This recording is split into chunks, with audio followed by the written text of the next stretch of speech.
Hello and welcome back to the Go for Two podcast. I'm Liam, your host, and we're here today to preview week 11 of the NFL season. And as always, the man joining me, coming off a win on Monday night against his random fiercest rival this season, is, of course, Patrick, aka I Hate the Green Bay Packers.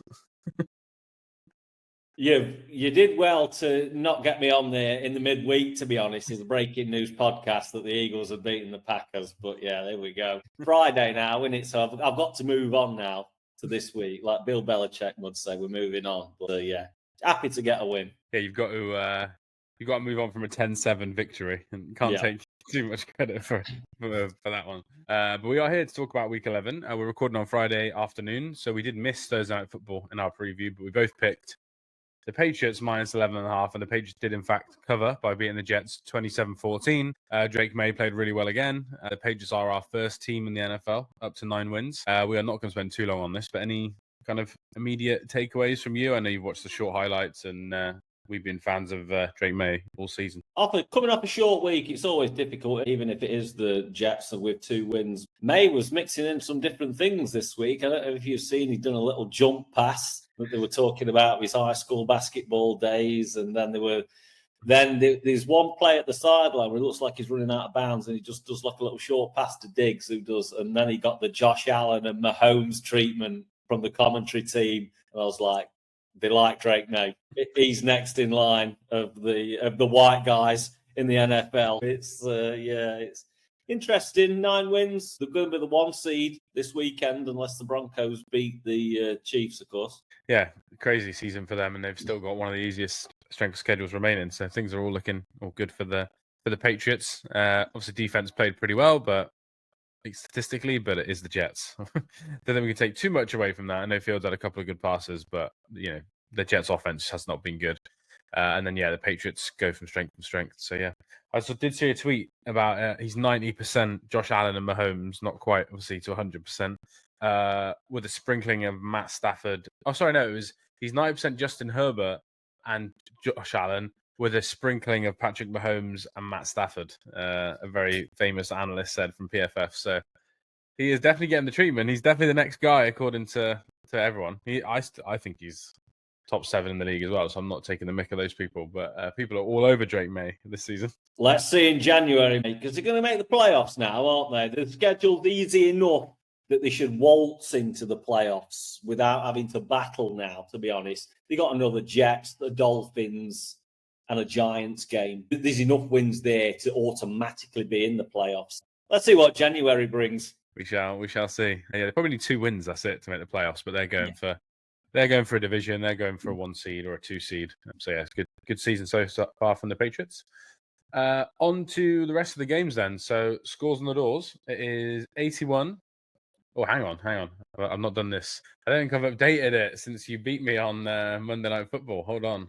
Unfortunately, the Eagles covered the spread. They did. With a whopping 3-point victory there. So that means we were all tied last week, 8-8. So it is after Thursday Night Football, it's 81-78 between us. A 3-point lead to me. And I don't know if you've looked yet, but this is probably the best week in like 6 weeks of games. There's so many good games for us to chat about this week. Yeah, this is the week. I think we've had a bit of a barren spell, I think. I don't know whether that's because there's no elite teams. So it's like the good games are really spread out this season. Yeah, this is a peak week. It feels like the best week of the season so far. Yeah, loads of amazing games. Excited. Yeah, definitely. We had a few injuries that impacted a few big games in the last few weeks and kind of made the slate a bit underwhelming, but we've got some good games for this week. And in true Go for Two fashion, we're not even going to start with a good game. We're going to go to the European game first, because that's what we do here. We try and stick with our quote-unquote local games. We've got the Commanders at the Dolphins in Madrid. Unfortunately, no Jaden Daniels. It's going to be Marcus Mariota versus Tua. So not quite the showcase that the NFL wanted, but still, first game in Spain in a long time. So the spread is Dolphins minus 2.5 at home, technically, even though they're not really at home. What are your thoughts in general on this game? Is this going to be a good anyway? This could be a good opening slate for Spain. Got a feel for them after. Do you know what? A year ago, you'd have said that this is a marquee game, and actually, what Germany got last week was perhaps a bit of a stinker. But it turns out that the Colts have been best team in the AFC this season. And, the Falcons have got a lot of talent, haven't they? And obviously this game has turned out highly unfortunate. First game in a country, it's getting the market. I'm sure it's a sellout. I got an email the other day. I think they released a few extra tickets up high. I have sat up high at the new Bernabeu about 3 years ago, and it is pretty high up there. I'm not sure on the how good the view is of a 4th and 1, to be honest with you. But, it could be fun. If you take the game as just what it is from two poor seasons, then it could still be fun. It's a shame about Jaden Daniels, though, if you go into the game. Yeah, they probably have the roof on as well, I imagine. But it's a very high view up if you're sat in the gods. So yeah, it is a shame about the injury. Again, if you're from Spain, it's the first game you've gone to, you're one of the people that's got tickets, you're going to enjoy it regardless because the experience will be great. It's a great city for it, actually. It's quite close together, everything in Madrid. So it's a good city for it. But yeah, maybe not quite the marquee games that Germany have got so far, but I'm sure that Spain will get another one next year, wherever they play. We drew last week. Technically, me to go first if I'm 3 points up. So Dolphins -2.5 is the spread. I'm gonna go Commanders +2.5. Wow, are you? I am. Come on, let's go Commanders. I want to cheer them on whilst watching this game at a good hour. Oh, I'm going Miami. I'm really pleased that you've gone Commanders. I think the Dolphins might whack the Commanders this week, to be honest. Jalen Waddle and Devon Achane are playing as good as anybody in the AFC. It's just unfortunate that they play for the Dolphins, to be honest with you, this season. So, yeah, I'm going Dolphins. I'm happy with that. Yeah, come on, Commanders. Marcus Mariota and the boys. I was going to name players then, but I'm not even sure he's healthy. The boys. I might regret this pick on Sunday, but we'll see. On to our marquee game then on Sunday, 1 p.m. slate. I assume this game is on Sky. We have the Tampa Bay Buccaneers at the Buffalo Bills. Bills are favored at home by 5.5 points. So a little bit less than they traditionally are against good NFC teams. They're normally 6.5, 7.5 point spread favorites in a game like this. But so the defense was not very good against Miami. The offense has been up and down all season. Their passing stats are quite bad, but their running stats are incredible. But Buccaneers may have taken a bit of I don't say free fall, but it was Mayfield's the MVP favorite. The Bucs going to make the NFC title game or the Super Bowl. Now I don't feel like I'm hearing those conversations around the Bucs. Is that just because of injuries, or do you think maybe the team's not as good as people thought, or do you generally think they could come into Buffalo and beat the Bills? Couple of things on the Baker thing. So before the bye, they got beat by the Lions, and then they beat the Bucs. They went in 6-2. The bye has come at a really terrible time for the narrative around the Buccaneers and around Baker Mayfield. Then they got beat last week, obviously, by the Pats, and Drake May now is like the MVP frontrunner.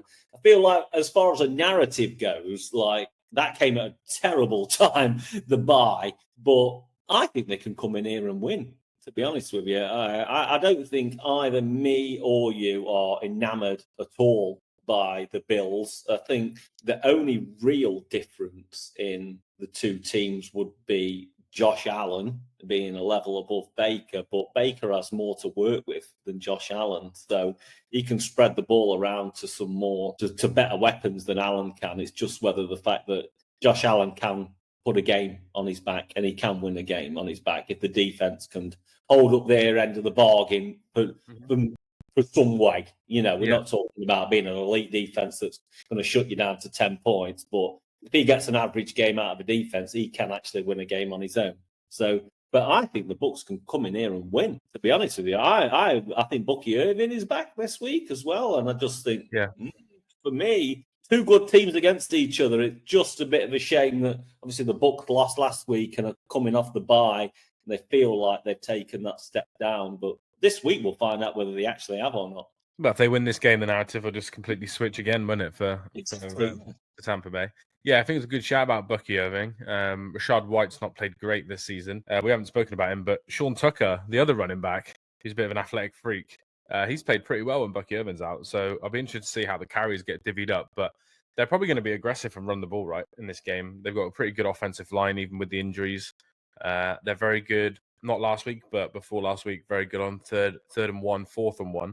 Feels like against the Buffalo Bills, that would just be a go at all costs, because they'll be like, right, Josh Allen's going to score points. We're good on third and fourth down in theory. They're not very good at stopping the run in theory. So I think the Bucs will be pretty aggressive and try and score points and win this game. I actually think this game will be a shootout, even though both teams have had troubles on offense. The Bucs because of injuries and the Bills because, like you said, maybe they're lacking a number one weapon. But I think this could be one of the highest scoring games on Sunday. It should be a pretty fun game with two quarterbacks that, if they're down 14 points, they're going to be aggressive and throw the ball deep down the field, right? That's just what they're like. Yeah, exactly. And it's all about, like I spoke last week, Buffalo getting the balance right. You want to go heavy James Cook and get one of his huge games. If you fall behind to Tampa Bay, then it becomes just the Josh Allen drop back. And I think when you're playing the Bills, that's at the moment where you want to be honest with you. Nothing against Allen. It's more just the weapons that surrounding him, right? Don't scream 14-point comeback against a good team. No, yeah, you're right. It's more of the offensive line's good as well, but it's more coverage sacks or throwing the ball to tight windows or 50-50 balls with players that maybe don't win 50-50 balls. So, yeah, it's just not been consistent from that point. But, yeah, if they get a lead and they can run the ball, they're very hard to beat, as we've seen all season from Buffalo. Points total, by the way, 48.5 at the moment. So I think a lot of people will be betting the over, I think, on that one. But we'll see. It's you to pick first, mate, on this one. So Bills -5.5 is our spread. I'm going to go Buccaneers and the points, I think. I think this will be... I could see the Bills winning by a touchdown, but you know what? I'll go Bucs and the points. I think this will be a close game. Yeah, last week we had barely any differences at all, and we're 2 games in, 2 differences. I'm going to go for the Bills and Josh Allen to cover the spread, -5.5.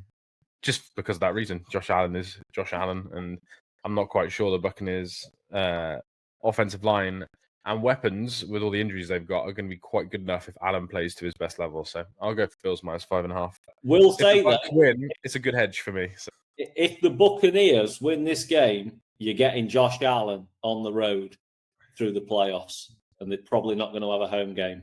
Yeah, true. We're on path for the Mahomes, Lamar, Allen wildcard weekend. We are at the moment. Yeah. Well, Ravens just got to win some games, but yeah, you're right. That could be the division done if they lose this game. But we'll see. Should be a fun one on Sunday. I assume that's Tom Brady's game, but we'll see. Next game then. These two teams aren't quite the quality, but this is still an important game. So we've got the LA Chargers at the Jacksonville Jaguars, 2 teams that still want to make the playoffs. They're both in the playoffs as of today. And the Chargers are favored on the road by 2.5 points. A big game for the Jags, very up and down season. They are still in the playoffs at the moment. They've got a very easy strength of schedule. If they can win this game, which is one of their hardest games left, it puts them in a good position to stay ahead of the Chiefs, who they've got the tiebreaker on, and they'd have the tiebreaker on the Chargers if they won this game. So it's a very important game for the Jags. For the Chargers, I'm not quite sure what to make of them. Obviously, all the injuries they've had, but they keep squeaking out wins. Feels like a couple more wins, they're going to be in a difficult position to fall out of the playoffs from an AFC standpoint. But yeah, I'm not quite sure what we're going to get with this team. So I think this game could be quite chaotic. But for me, it's more important for the Jags, who are sat there in the 7th seed. Wow, yeah. I mean, just having a look back now, obviously, we sat here and we discussed it. Week 6, was it? When the Jags beat the Chiefs, right? Since then, lost to the Seahawks, smashed by the Rams in London. They beat the Raiders in overtime, which is unheard of this season. And then the last week, they had the worst collapse of the season so far, and losing to Houston. Man, I don't think this is a playoff team. I'll be honest with you. I think they built up the wins early, and now they're regressing right back to who they actually are. Like, when you read that spread out, for me, there's no doubt in my mind that a good fundamental football team with a good quarterback like the Chargers are not just going to march in there and handle business like they should. And if they can't to the Chargers, then it probably tells you more about them than it does Jacksonville, to be honest with you. And the Chargers probably would be an easier out in wild card weekend than they probably should be. But yeah, the Jags, it's not looking good, is it? I think we were tricked by that great record at the start. Mm-hmm. Yeah, Travis Hunter's out for the season as well, isn't he? So he's done. Yeah. There's going to be a discussion that we're going to have in the summer when the Jags don't have a pick in the first round. Yeah, and he's coming back from an injury, and they're still debating what side of the football he's going to play on. That just feels, it feels inevitable. But yeah, no, I don't know. I can sense where you're leaning on the spread. I don't want to go with 3 differences, but I don't feel like I fancy the Chargers either. Is my worry. But obviously Herbert is playing so much better than Trevor Lawrence. Maybe that's the tiebreaker. So I like both head coaches. I actually quite like both defenses as well. But it's probably going to be Justin Herbert as the tiebreaker over Trevor Lawrence. But if the Jags do win this, they put themselves in the driver's seat. If the Chargers win this, it's very unlikely that they're going to fall out of the playoffs. You'd have to have the Jags catch them. They've got a tiebreaker on the Jags if they win. They've got a tiebreaker on the Chiefs as we stand. If they, even if they split with the Chiefs, they'd probably feel quite comfortable about getting in the playoffs. We'll talk about the Bengals later in a minute, but there's a certain quarterback that might come back that might make this race a bit more interesting if the Bengals could sneak a win. The Chargers will be feeling quite confident. This is actually the biggest game of the season so far in playoff projection percentage. So it's like a 90% swing, depending on which team wins. Because if the Jags win, they go up to such a high percent. If the Chargers win, they go up to high percent. So it's one of the biggest playoff implications before week 17 that you could see. So I'll be interested to see how this game goes. There'll be some awful highlights, as in, oh my God, look at that fumble. Oh my God, it's a illegal formation penalty on a 60-yard touchdown. There'll be a dropped pick. That's just the way these two teams roll, but I'm hoping it'll be a fun game. I'll go first, and I will go with the Chargers, mainly because I think that's what you're going to do. I don't want three differences in a row to start me off, but I don't really know where this game's going to go, but I'll go with the quarterback that's playing much, much better. Go with Justin Herbert. Yeah, I'm going the same. I'm pretty much into that, and I am going to go with Herbert. Just a better fundamental football team, I think. The Chargers will be very happy starting 8-3, to be honest, with the injuries that they've had on the offensive line. So, yeah, I'm going Chargers. Battle of the kickers in this game, by the way. Cameron Dicker. The other guys, was it Cam Little? Yeah, they've got three of the 5 longest kicks between those two. Harbaugh is going to be running out some 50-yard field goals. That's what he likes. On to the next game I alluded to them. The Cincinnati Bengals are at the Steelers. This is another fun game for the 6 p.m. slate. Steelers are favored at home by 5.5 points. It still is Joe Flacco at the moment. Joe Burrow is designated to return. Sounds like Thanksgiving. By the way, sounds like we are going to get that Thanksgiving slate that we mentioned, that we were a bit concerned that it's not going to be as good as it could have been, even though it'll still be good. But it looks like it's going to be great. Because is it Lions, Packers? Lions, Packers at 6, which is insane for the Lions 6 p.m. game. Yeah, Chiefs, Cowboys, and then it finishes the night now potentially with Joe Burrow versus Lamar Jackson.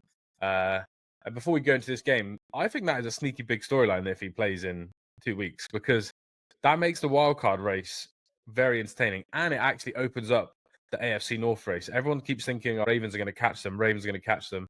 Bengals have got a good schedule. Bengals play the Ravens quite tight. If they beat the Steelers this week, we could actually have a 3-way race for the AFC North down the stretch, which I don't think I was even considering 2.5 weeks ago. Yeah, totally agree with you. With the biggest caveat of what you've just mentioned is they've got to beat the Steelers, because if you fall to 3-7, it's really difficult, because they've got the Patriots next week before Thanksgiving. And if that was 3-8, then it's good night.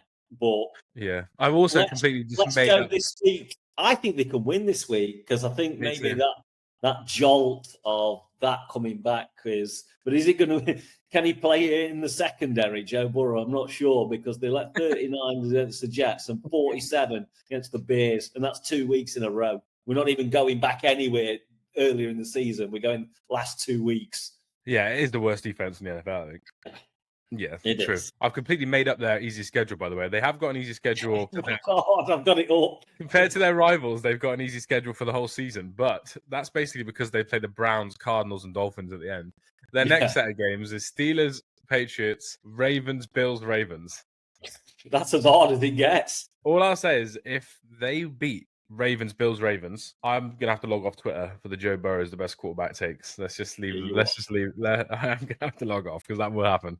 I don't know why. I don't actually like the Bengals, but I feel like it's a more fun season now if they beat the Steelers, and then I totally agree. Yeah, if they beat the Steelers and beat the Patriots somehow, which they could do, especially if Joe Burrow comes back earlier. He was very coy when they said, "Is your aim to come back by Thanksgiving?" His response was, "We'll see."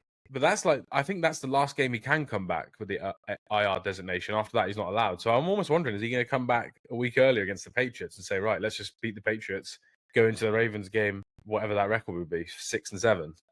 Don't know why I'm feeling high on the Bengals, and now watch them concede 55 points to Aaron Rodgers on Sunday. I mean, There's one thing going 47 against the Bears, which is ridiculous in itself. Okay. And I'll go, okay, Ben Johnson, they're having growth in Chicago. If you give that up this week to Aaron Rodgers, who looked old on Sunday Night Football, he looked really old. And it's a shame, really, to see someone kind of playing like that. He's had his Hall of Fame career, one of the best ever. He looked old. If they get pieced up this week for 40 by the Steelers, then you can kiss your storyline goodbye. But I don't think that's going to happen. And I think we might get a little interesting storyline, at least until Thanksgiving. With the Steelers, then, they are currently 5-4. We just mentioned Rodgers' performance. And the Ravens are 4-5. They're playing the Browns, we'll talk about later. They'll probably win that game. They might lose it. Myles Garrett plays very well against the Ravens and can cause havoc. And the games are normally closer than we all think they should be. But if they do win, they'll be 5-5. Steelers need to win this game to go to 6-4. They have to keep that advantage. Yeah. And then play the Ravens and just beat them once. That still isn't probably enough. You have to probably go win a difficult game. But what they can't do is go 5-5 and then give the Ravens that motivation. So this is a huge game for the Steelers. Like we just mentioned, huge game for the Bengals before Joe Burrow returns. It's you to go first. Sounds like I think I know where you're going, but Steelers minus 5.5 is our spread. I'm going to go Cincinnati. Now, if we get that performance that we did 2 weeks ago from the Steelers defensive line, then I will be completely wrong. However, it was not there again this week against the Chargers. So I'm going to bet on that we're not going to get the full defensive line performance we did from 2 weeks ago. I'm going to go Bengals plus the points. And I've got nothing against Pittsburgh, actually. Even my Aaron Rodgers kind of hate has gone because he's settled down in Pittsburgh or whatever. But it would make the season so much more interesting in the AFC. AFC wildcard race, the Chiefs are eventually going to pull away and pull over and probably finish much higher than yeah, you hope so. But much higher than the 7th seed. We're going to need just a little bit of drama there. So let's hope that we can have a bit. And so I'll go Bengals and points. I've got to set myself up for failure. Chiefs or Chargers are winning the AFC West. That's what's happening. So I don't know who's going to win it, but one of those two are going to win the AFC West. So if it's not my team, then I just don't think the Steelers or Ravens are going to have enough wins, whoever's second, to finish in the top 7. Yeah. So I think the Chargers, Broncos, Chiefs, Bills. I don't want to say the Jags, obviously, but Bills. Yeah, that's your 4. That's 4 there that I think will have more wins than the Steelers. Yeah. It's just whether the Ravens can overtake them or not, I think is the key one. Ironically, after spending 5 minutes talking about the Bengals and slagging off the Steelers, I'm going to go the other way. It was Steelers minus 5.5. I think that is I'm with you that the Bengals thing is a more interesting storyline. I think it could happen. But I think looking at which one's more likely, I think it's more likely that the Bengals defense is atrocious. Yeah. And Joe Flacco gets hit a lot and the Steelers win and cover the game. So I'll go Steelers minus 5.5. But if it's 14-0 and Flacco's throwing the ball all over the gap in the first quarter, then we've got a fun 4 or 5 weeks in the AFC North. But I'll go for the Steelers. On to the NFC then. This game, NFC North, should have been probably more entertaining, but one of these teams has really had a down year. We've got the Bears at the Vikings. Vikings are favoured at home by 3.5 points. Don't know if that surprises you or not, but JJ McCarthy is favoured at home against the Bears by 3.5. Bears have had a good season, maybe slightly inflated win-wise, but the run game's really good. The pass game's getting better, more consistent. The defense is still up and down, but they've got some good players. The Vikings have had just such a strange season. Don't really know what to make of their defense. Everyone thought that would still be a great unit, but that's been really underwhelming. And the quarterback is JJ McCarthy, who has only played 3 or 4 max games in the NFL. In theory, the Bears should win this game, and they should maybe be favourites. But I understand why the Vikings are. It's because you've got a very aggressive defensive coordinator. The defense is playing poorly, but the talent is still good. And on offense, they've got many players that can make something happen out of nothing for JJ McCarthy. So I'm not sure this is as good as the games we spoke about, maybe, but in theory, it could be a fun red zone game. I only think it's a slight notch down because I think the Vikings still believe, because Eagles did them a favour, beating the Packers. Now, if the Eagles beat the Lions this week and the Vikings win, they're a game behind. And it's sort of a game and a half behind. And it's like you're still going to play each other. There's still loads of NFC North games to go. So for me, it's still as vital for the Vikings. Still like the Vikings, but there is a big issue that we're not speaking about, that we haven't spoken about, but that I've seen cropping up slightly. And that is the performances of Justin Jefferson. who appears to be dialing things in the last month or so. For whatever reason, it's like he's getting better stats than AJ Brown, of course, who we know who has issues with the Eagles. Well, you're getting better stats than AJ Brown, sat in your Yeah. sofa. But if you look at Jefferson's kind of stats and his actual performances on the field, and Vikings fans are starting to call it out, and the beat writers, there's also a little interesting story there because they're kind of relying on others around him now. Now Aaron Jones is back, that helps. Jalen Naylor has been really, really good for them. He was huge last week, but it's just such an interesting story. And for me, this is the Vikings season this week. You lose to the Bears, you go to 4-6. It's really tough to then claw your way back up in a close division where there's still a lot of games to go. But division-wise, I think the season's on the line this week.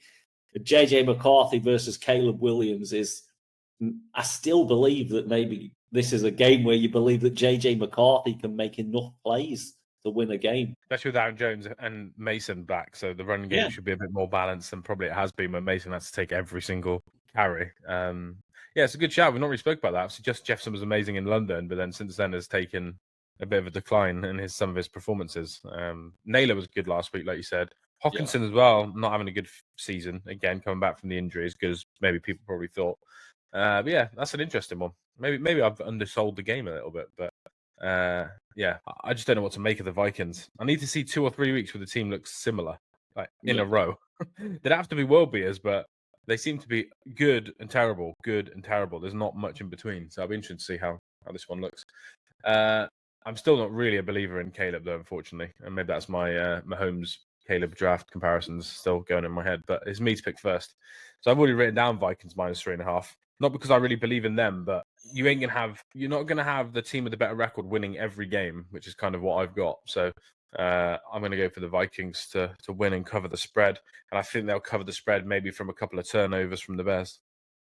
Yeah, Chicago at 7-3 feels crazy. Like I didn't see that coming after the first 4 weeks where they looked really, really up and down. But I'm going to go Vikings as well. Something just tells me that that's the right pick. If Chicago go in there and win that game at 7-3, you're kind of looking at probably San Francisco as their biggest rivals for a wild card slot. We could see Chicago almost close to getting a playoff spot. Yeah, a lot of people put them in the playoffs, 7 or 6 seed this year. Well, if Sunday Night Football goes a certain way, the Eagles and Bears have the same record on Sunday. Yeah, not something you'd have thought at the start of the year. Yeah. So yeah, did you say you were going Vikings? I am, yeah.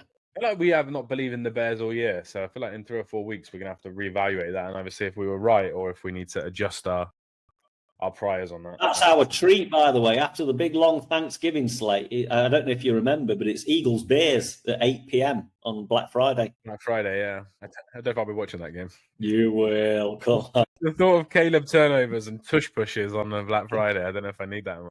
Let's go to your 2 favorite teams then. Packers at Giants, your 2 rivals. Packers are favored on the road by 7.5 points. They only scored 7 points in the last outing that they played. Jordan Love not playing well. What did I see yesterday? I don't know if you saw this, but there's one of those Green Bay radio shows saying that there's rumors going around that if they don't win this week or next week, that Matt LaFleur could be in trouble with his job. And there's a Jeff Hafferly, I think the DC, is rumored that the ownership seems to like him. So who knows if that's true? That's just one Wisconsin radio station, but they had a beat writer on that seemed to think that he is under pressure. We won't go too much into the game because it's against the Giants, and obviously they've got a lot of injuries. But Packers have got to win this game.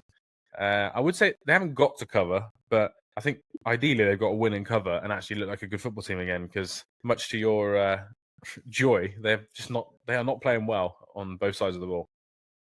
You take that game away in week 1, and there's absolutely nobody would be saying that this is a good team. The defense is great. However, the offense looks so disjointed. It's unbelievable.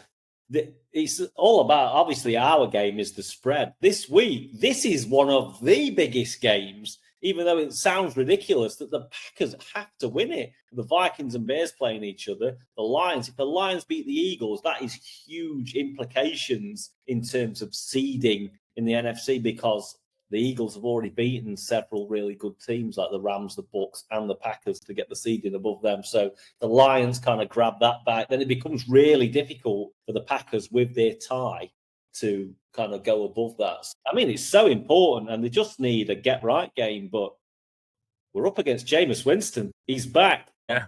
Yeah. As his first game, he wants a job. You've got Jameis Winston. They're going to be throwing it in the field. He wants a job. So you're on Team Giants here, it sounds like. Team Jameis, eating W's. As far as our goes, it feels a very big spread to me for a team that's playing so woefully on offense. But, I mean, the Packers will take a 1-point victory this week and move on with that. Yeah. They've got some hard games coming up, like you said, because of the NFC North. Just have got to play each other so many times. Packers are currently our 7 seed. Yeah.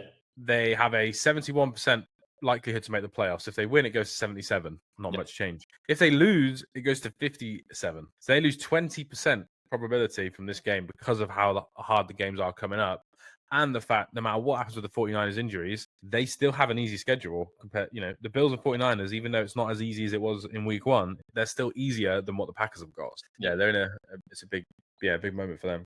It's you to go first, actually, on this one. So where are we going? I'm going to go the Giants and the points. They'll win. I think the Packers will win, prove their record. I'm going to go Giants and points. It's too big for me with the way that the offense look, to be honest. I'm not going to do it live on the pod, but I'll go back and review how many times you picked against the Packers this season. I think you might have picked against them nearly every game. I'm going to go for the Packers. Packers to cover 7.5. Jameis Winston to throw a couple of picks, probably. I still think the Packers are good. I don't know why, but I do. Great defense. Yeah, Micah Parsons might be in James's lap for this game, but we'll see. Cool. We'll wrap through these 2 last games in the early window then. Panthers at Falcons. In theory, this game does mean stuff. It doesn't really. Falcons are favored at home by 3.5 points, so they get more than a field goal. They need to see Michael Penix play better than he's currently playing. If the Commanders win on Sunday, the Falcons will be our 14th seed in the NFC going into this game. Yeah, the Falcons have had a woeful season. It's me to pick first. I'm going to go for the Panthers plus 3.5. I think they can run the ball. I think if Bryce Young doesn't throw stupid interceptions, the offense can be good enough. I think Tet's a good player. Someone in this podcast just traded for Tet McMillan for CeeDee Lamb, which is a trade. Very tactical move. I saved myself $26 in our league. He's penny saving, this guy. But yeah, I'm going to go for the Panthers plus 3.5. I don't really know what this game's going to look like, to be honest, but I just don't trust the Falcons and Michael Penix. Yeah, I'll go Panthers too. And if they win this game and the Bucks get beat by the Bills, the division is incredibly tight, which sounds crazy. I know you said it's like, it has implications a little. It does, really, if the Panthers win it. So it's, crazy as that sounds, they're still in there to win the division. Feels unlikely, but it's there. Got to win this one. All I'll say is if the Bucks lose, their playoff probability is still 91%. So yeah, I think that's why I'm thinking that. Last game in the early window then, Texans at the Titans in the AFC South. Texans are favored by 6.5 points. Is a big spread. Davis Mills is going to play one more game at quarterback for the Texans. It's you to go first, actually. I think the Texans are underrated as a team, to be honest. Davis Mills, 6.5. Where are you going? Yeah, I'm definitely going Houston. This could be Cam Ward's ugliest game. And we've seen a few. Yeah. So this is going to be tough against this defense. Defense has got to win this week, stand any chance of getting an outside playoff spot. Davis Mills has been absolutely fine so far. I think we forget, actually, with some of these backups, Davis Mills has a lot of NFL experience, to be fair, in Houston already. And he has won several games before CJ Stroud kind of turned on the scene. So, he's better probably than kind of what we remember. There's no team, by the way, in the NFL, like losing record that has a points differential like Houston, which is plus 54 for a losing record. It's absolutely good. Yeah, same as me. I think it's the best defense in the NFL. I'm not bothered about Denver. I think this is the best defense, but yeah, Texans could be an absolute bludgeoning this week. And I feel for Cam Ward, to be honest. Yeah, I still think the Texans could be the 7th seed in the AFC. Bengals, Ravens, Chiefs, Jaguars. I'd be surprised if they don't beat the Jags when they play them and get one back on them. But yeah, we'll see. I've gone for the Texans as well. Davis Mills is probably better than people think, but there was loads of tweets going around last week on Old Takes Exposed. I can't remember which famous analyst it was. It wasn't Mina Kimes, but it was someone of that level of fame. And they tweeted the year that he started, his first year, that is he the best quarterback in this draft class? And then he was down by like 28 points, and then All Takes Exposed were tweeting about it, and then he won the game. So yeah, it's a roller coaster with Davis Mills. Sunday 9 p.m. window. Then we'll go with the two lesser games first. We've got Ravens at Browns in the AFC North. The Ravens are favored at home by 8.5 points. Big spread. I am going to pick the Ravens to cover by 8.5. The Browns will either win this game or they'll get whacked. It does feel like Myles Garrett plays well against them. He's very good against Lamar. Lamar says that's his hardest opponent, but I don't think the offense can do enough to keep up with the Ravens. I'm really not sure how good the Ravens are. I know they're very good, but I don't know if they're like the best team in the AFC or if they're the 8th best team in the AFC. I'm not sure yet, but I don't think this game will tell me. I think that Lamar and Derrick Henry will play well enough to win it. I know he missed one day of practice, but he was back yesterday. Yeah, I'll go Ravens minus 8.5. I'd like it to be 6.5, but I'll still go with Baltimore. Yeah, I think the defense will give them trouble, and we certainly won't be saying after this week that this is the best team in the AFC and everybody needs to watch out where they finish in the seeding. But I think they'll win this game. I think they'll cover. I've seen a lot last week, by the way. We don't talk about Cleveland very often, but they want Shador now, by the way. I don't know if you've seen that. They want Shador after losing to the Jets in New York. They want Shador and not Dylan Gabriel. So let's see what happens there. Browns play the Raiders next week, which would be a nice game to introduce Shador on the road. Yeah, I think he could end up playing. There was a very famous or infamous, I don't mind saying this on the pod, British NFL personality that went to the Browns game last week and called Shador Shador Saunders. So there we go. That shows how much the Browns fans like Shador. On to the NFC West. We have the 49ers at the Cardinals. This is quite a small spread, but I'm not sure how great of a game it's going to be. I don't know. Kyler's still on IR, so it's going to be Jacoby. Niners are favored on the road, though, in Arizona by 2.5 points. Obviously, it's been a tough season for the 49ers, but this is a game they'll want to go in, want to win. Could actually get them to the 7th seed, depending on what happens in other games. And this will be the first game I think Brock Purdy's played in a while. He's due to start. Kyle Shanahan confirmed. I think that will take the offense up a notch, and I think that'll be too much for the Cardinals. So, yeah, I'm going to go for 49ers minus 2.5 on the road. I'll go 49ers as well. Win this game. You're 7-4. You've got Carolina at home, at Cleveland, home to Tennessee Titans. And that takes you basically to Christmas time when they've got 3 tough games at the end. I mean, you're going to be right there. You're kind of right there. If someone slips up in the division, although there's 2 teams ahead of them, but, if Brock Purdy can get healthy, let's see what happens. Interesting team to play. If you're a 7th seed, to be honest, they've still got good players that are healthy. So it'd be a tough out, whoever it was. Yeah, with a good coach who's coaching really well this year as well. Yeah, you just got to give yourselves a chance going into those last 2 or 3 games that are difficult and just be in the mix and put the pressure on a Chicago, who haven't been there for a while. Put the pressure on a Green Bay who've got huge expectations. That's all the 49ers can do. Where do you want to go? AFC or NFC? We've got 2 big games here. No, let's go NFC because let's keep in the division. Cool. Seahawks at Rams. This is interesting to see. What do you think the spread is? It's in LA. It's in LA. 4.5 to the Rams. There you go. Maybe it's not as surprising as I thought. It's Rams by 3.5 points. Yeah.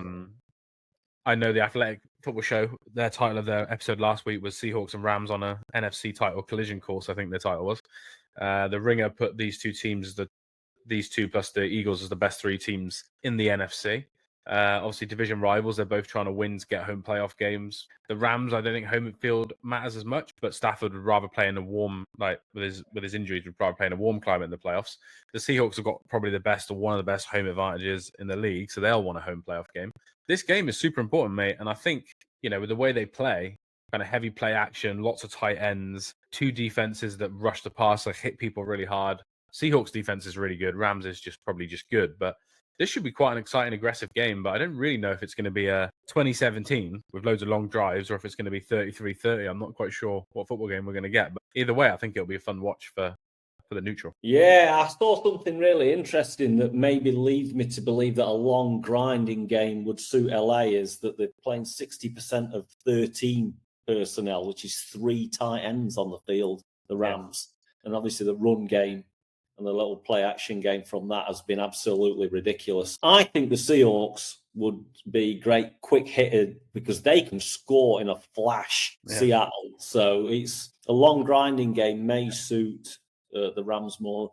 I've seen that the Athletic especially think that the Seahawks have the best defense in the NFL. So that'll be really, really interesting to see how much that they can affect Stafford, who has been upright for the last month or so, to be honest with you. But now as the weather gets colder when he kind of goes on the road, if that's going to affect him going into January, it's going to be interesting. But I do think putting Philadelphia and then the North teams aside, these two look like the best two teams in the NFC, to be honest with you. And my only problem is the same problem I had last year for Minnesota is that Sam Darnold is your quarterback in January.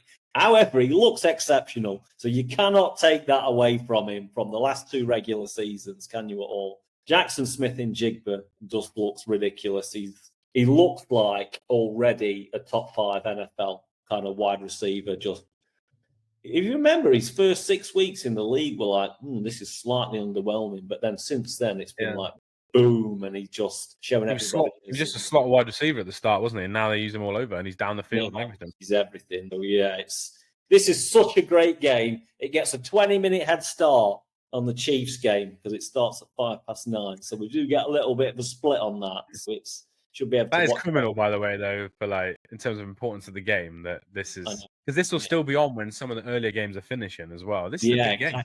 It's a huge game. This is one seed and division winning implications, isn't it? So it's huge. Yeah, I'd say if you ranked all the teams that give them a score of 10, the score of these two teams would be higher than the Chiefs Broncos. Yeah, of course. Yeah. Yeah, so I think this is arguably the biggest game. Whoever wins this game will be the 1 seed going in Sunday Night Football as well. They'll be the division leader. They get the tiebreaker. They've got to play each other again, haven't they? But they've got the initial tiebreaker over each other. So, yeah, this should be a fun game. If Stafford comes in, I actually think the Seahawks probably is. I think I said in our pod earlier in the season that one of my bold takes on the Full 10 Yards pod was that they will have the best defense. I still think Texans are better, but they're second for me. Because I just love how they play at all 3 levels. Their linebackers are so good. I really do like the Seahawks defense. If the Rams score loads of points and win this game, I know everyone's talking about Drake May, but I'd be having Matt Stafford as MVP favorite for me. I just think at that age, the quality of teams they've played versus what the Patriots have played, I personally think he would be my MVP. But let's see. He's got to go out and beat the Seahawks. It's me to pick first. I really wish it was under 3, to be honest.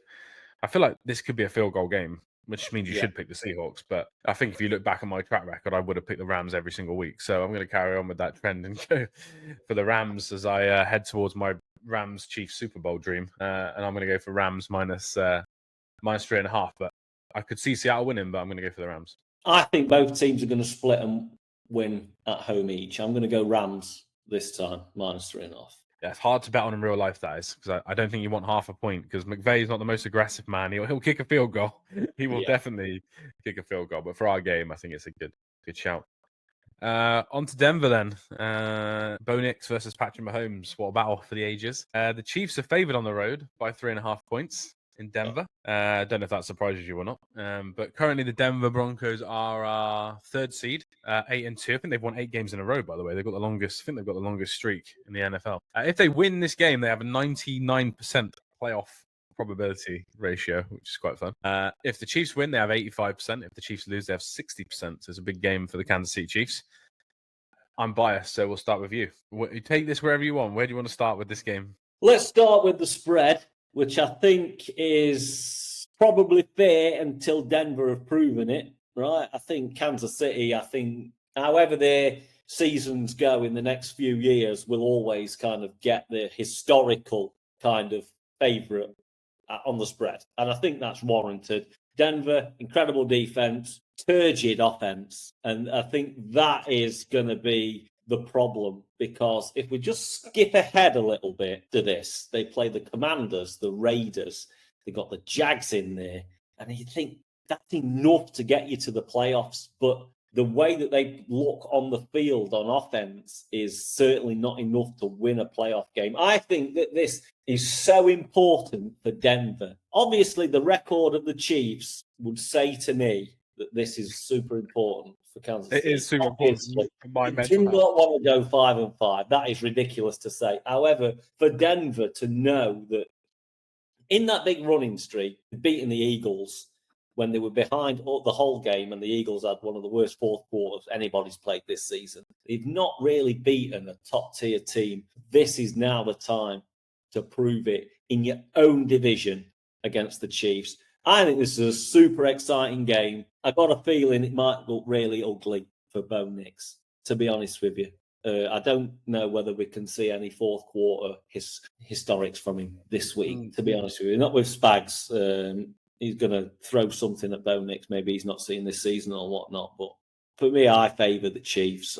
But I just think that this is such an exciting game that both teams got to win this game. Yeah, agreed. Yeah, it's going to be a cagey game. I think it's probably going to be low scoring. We keep talking about Texas defense, but that doesn't mean we don't think the Broncos is good. It's just not the best in the NFL, we don't think. It's still really good, probably third or fourth in the whole leagues. It'll still be hard at times for the Chiefs to move the ball. Obviously, they've got a good pass rush as well. But then on the other side, you want to run the ball against the Chiefs, but J.K. Dobbins is injured. So it's going to be R.J. Hardy, J.J. McLaughlin, I think his name is, running the football. The Chiefs will probably sell out to try and stop that and then make Bo Nix pass it. Now, there'll be a couple of drives if anyone's got any Broncos tight ends and running backs where they catch passes, because that's what the Chiefs give up, catches to running backs and tight ends. That's why the Bills always score so many points against the Chiefs. But in terms of if they get a lead, Kansas City, and Denver have to throw it to wide receivers and throw it down the field, I think Spags will probably cook up a lot to try and blitz Bo Nix. But again, it's still Sean Payton, right? Calling the plays versus Spags, two experienced people. So I'm interested to see how the game looks. As a Bo Nix hater, I need this game to look. I need the game to look a certain way. I do, and I need the Chiefs to go to 6-4. Did you know the Kansas City Chiefs are the Super Bowl favorites? By the way, don't know if you know that. I didn't know that. No, I did not know that. They are, yeah, a whole 10% in terms of odds higher than the next team. So they're still very well liked by the bookies and all the advanced stats, but they've got 4 losses in games where they've thrown pick sixes, and then the other game where they had 10 penalties. So they can still have a game where they just go off the rails. So we'll see what it looks like. Josh Simmons will be back for the Chiefs to play left tackle. That's really important against Nick Bonito, who's been incredible this season. Nick Bonito said 4 interviews this week. I don't know if you've seen this, but his only answer is he keeps saying the West goes through Kansas City. You've got until you beat them. You know, it's not your division. And they ask him another question, and he just repeats that answer. So I feel like we're going to see a lot of Nick Bonito on my screen on the weekend. Anything else from this game before we pick it? Just excited. Well, I mean, what a week we've got this week, by the way. This is the best slate of the season. I can't remember anything that's coming down to the wire that's going to be as good as this, to be honest with you. This is exceptional. I'm very happy that the Eagles and Lions is not clashing with any of these games. Yeah. We get Tony Romo, by the way, on this game. And then we get Tony Romo for the Colts game is now being next week for the Chiefs. And then Tony Romo is also the Cowboys-Chiefs Thanksgiving. So I've got Tony Romo 4 weeks in a row in my ears. So you can let me know if you think that's a good thing or not. It's you to go first, actually. So yeah, Chiefs -3.5 on the road. I'll go Chiefs. Still I've seen Bo Nix. I think the Broncos, I think they'll have success on defense. Just don't know whether he has enough. However, if it is a super tight, low-scoring game, you obviously want to go with the Broncos on the spread, don't you? But I think Kansas City might open it up and win by a touchdown. Yeah, I'll go for the Chiefs as well. I really want to go with the Broncos as the reverse jinx / cover my own emotions, but I just can't pick that. So I'm going to go for the Chiefs -3.5. It's an interesting spread, though, with the field goal in Denver. So let's see. On to the 2 final primetime games then. We always finish with Monday Night Football, but I'm vetoing it. Can't finish with Monday Night Football when Sunday night game is what it is. So we'll go Monday first. We have Cowboys at the Raiders. Cowboys are favored at home, on the road by 3.5 points. It's me to go first. I'm going to go for the Cowboys. I think the Raiders might be the worst team in the NFL, especially after they traded their best wide receiver. I'm sure Brock Bowers will catch 1 million passes and yards in this game, but I think Dak Prescott will dice the Raiders up. So yeah, give me the Cowboys -3.5 on Monday night. By the way, if you're a heavy fantasy football player, the scheduling of this game is actually so cruel because some incredibly important fantasy football players are in this game, way more important than the actual game on the schedule. So you won't know anything about your teams until Tuesday morning. But I'm going to go Dallas as well. It's going to end ugly. Chip Kelly's going to be out, and I think Pete Carroll is going to be out. I also think Geno Smith is definitely going to be out. Let's see what they look like next season. There's a lot of people out there. Sunday night then. This is your first podcast rivalry. It's Packers now. It used to be the Lions and Dan Campbell. But Dan Campbell scared Patrick off. So we've got Lions at Eagles. Eagles are favored at home by 2.5 points. Take it away. What's this game going to look like? I'm surprised it's not 1.5, but maybe that's just me. Yeah, I think given the Lions' unpredictability this season in the way that they look, and obviously it's been a big story about Campbell taking the play calling off of John Morton has led to this spread. Eagles' offense still look dead ugly against Green Bay on Monday night. However, when they do in super close games, they always kind of do make a big play at some point down the field, and the defense has kind of really stiffened up. It's going to be interesting. If the Eagles can kind of contain Jahmyr Gibbs, I think they'll definitely win this game. However, if they can't, and they have had trouble with the running backs out of the backfield this season, I think the Lions could. I feel like, remember last season with Kansas City, they had a huge winning streak, and every week I kind of said, at some point they're going to get like a beating. You know, you just do randomly in the middle of the season, a good team comes in and beats you by 20.